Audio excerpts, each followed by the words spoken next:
हमारी आज की कहानी एक भावनात्मक कहानी है जिसमें क्षमा का महत्व बताया गया है। कृपया इस कहानी को अंत तक सुने जिससे हमें क्षमा दान की अहमियत का पता चले। एक साधक ने अपने दामाद को 3 लाख रुपए व्यापार के लिए दिए। उसका व्यापार बहुत अच्छा जम गया, लेकिन उसने रुपए ससुर जी को नहीं लौटाए। आखिर दोनों में झगड़ा हो गया। झगड़ा इस सीमा तक बढ़ गया कि दोनों का एक दूसरे के यहाँ आना जाना बिल्कुल बंद हो गया। घृणा व द्वेष का आंतरिक संबंध अत्यंत गहरा हो गया। साधक हर समय हर संबंधी के सामने अपने दामाद की निंदा, निरादर व आलोचना करने लगे। उनकी साधना लड़खड़ाने लगी। भजन पूजन के समय भी उन्हें दामाद का चिंतन होने लगा। मानसिक व्यथा का प्रभाव तन पर भी पड़ने लगा। बेचैनी बढ़ गई। समाधान नहीं मिल रहा था। आखिर वे एक संत के पास गए और अपनी व्यथा कह सुनाई। संत श्री ने कहा, बेटा, तू चिंता मत कर, ईश्वर कृपा से सब ठीक हो जाएगा। तुम कुछ फल व मिठाइयाँ लेकर दामाद के यहाँ जाना और मिलते ही उससे केवल इतना कहना, बेटा, सारी भूल मुझसे हुई है, मुझे क्षमा कर दो। साधक ने कहा, महाराज, मैंने ही उनकी मदद की है और क्षमा भी मैं ही मांगू। संत श्री ने उत्तर दिया, परिवार में ऐसा कोई भी संघर्ष नहीं हो सकता जिसमें दोनों पक्षों की गलती न हो। चाहे एक पक्ष की भूल 1% हो, दूसरे पक्ष की 99%, पर भूल दोनों तरफ से होगी। साधक की समझ में कुछ नहीं आ रहा था। उसने कहा, महाराज, मुझसे क्या भूल हुई? बेटा, तुमने मन ही मन अपने दामाद को बुरा समझा, यह है तुम्हारी भूल। तुमने उसकी निंदा, आलोचना व तिरस्कार किया, यह है तुम्हारी दूसरी भूल। क्रोधपूर्ण आंखों से उसके दोषों को देखा, यह है तुम्हारी तीसरी भूल। अपने कानों से उसकी निंदा सुनी, यह है तुम्हारी चौथी भूल। तुम्हारे हृदय में दामाद के प्रति क्रोध व घृणा है, यह है तुम्हारी आखिरी भूल। अपनी इन भूलों से तुमने अपने दामाद को दुख दिया है। तुम्हारा दिया दोहक ही कई गुना हो तुम्हारे पास लौटा है।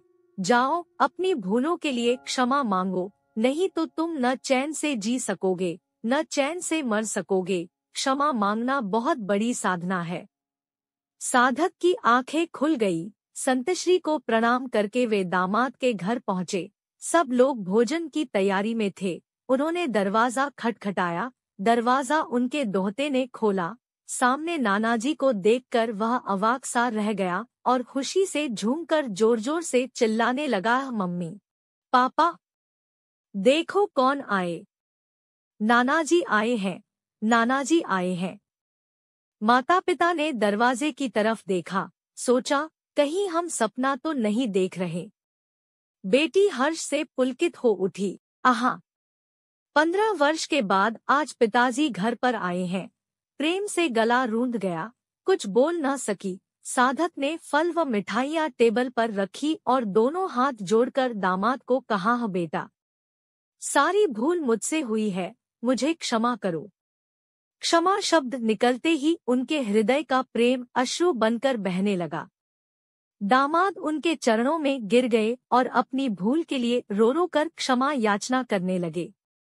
ससुर जी के प्रेमाश्रु दामाद की पीठ पर और दामाद के पश्चाताप व प्रेम मिश्रित अश्रु ससुर जी के चरणों में गिरने लगे। पिता पुत्री से और पुत्री अपने वृद्ध पिता से क्षमा मांगने लगी। क्षमा व प्रेम का अथाह सागर फूट पड़ा। सब शांत, चुप। सबकी आंखों से अविरल अश्रुधारा बहने लगी। दामाद उठे और रुपए लाकर ससुर जी के सामने रख दिए। ससुर जी कहने लगे, बेटा, आज मैं इन कौड़ियों को लेने के लिए नहीं आया हूँ, मैं अपनी भूल मिटाने आया हूँ। मेरा आना सफल हो गया, मेरा दुख मिट गया। अब मुझे आनंद का एहसास हो रहा है। दामाद ने कहा, पिताजी, जब तक आप ये रुपए नहीं लेंगे तब तक मेरे हृदय की तपन नहीं मिटेगी। कृपा करके आप ये रुपए ले लें। साधक ने दामाद से रुपए लिए और अपनी इच्छानुसार बेटी व नातियों में बांट दिए। सब कार में बैठे घर पहुँचे। 15 वर्ष बाद उस अर्धरात्रि में जब माम बेटी, ननद, भाभी व बालकों का मिलन हुआ तो ऐसा लग रहा था कि मानो साक्षात प्रेम ही शरीर धारण किए वहां पहुंच गया हो। सारा परिवार प्रेम के अथाह सागर में मस्त हो रहा था। क्षमा मांगने के बाद उस साधक के दुख, चिंता, तनाव, भय, निराशारूपी मानसिक रोग जड़ से ही मिट गए और साधना सजीव हो उठी। हमें भी अपने दिल में क्षमा रखनी चाहिए। अपने सामने छोटा हो या बड़ा, अपनी गलती हो या ना हो, क्षमा मांग लेने से सब झगड़े समाप्त हो जाते हैं। धन्यवाद।